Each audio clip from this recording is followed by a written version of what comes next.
ঘরের ভিতরে হুই হুই টিকটক দেখবি লাগলাম, এদিক খালি গরু আমলাইছে। কইলাম যাই তো দেখি গরু এত আমলাই কে। এখন গোয়াল ঘরে ডুইকি দেখি কি ওরে আল্লাহরে গরুর গুড়াই কিচ্ছু নাই, যে কয়টা গাছ ছিল সবকিছু খায়া এবারে সাফা করে লাইছে। আমলা বিলো কি করবি, তার জন্য আবার ঘরের ভিতরে গেলাম, আর ঘরের ভিতরে যায়া খেতা কান মুড়ি দিয়ে গোমাসি পড়লাম।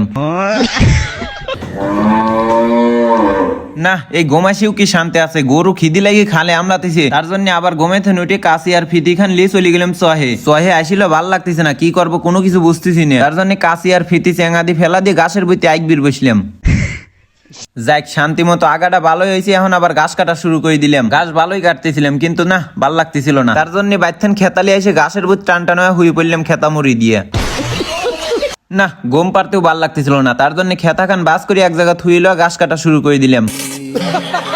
ওহ ঘাস মাস কাটা শেষ করিল, বড় একখান ফিতে লিয়েছিলাম, ফিতে হাজাইলাম বাপ মতো, মেলা বড় একখান বুঝা হাজালয়া বাই দিল, মাথায় কই লি চলি গেলাম।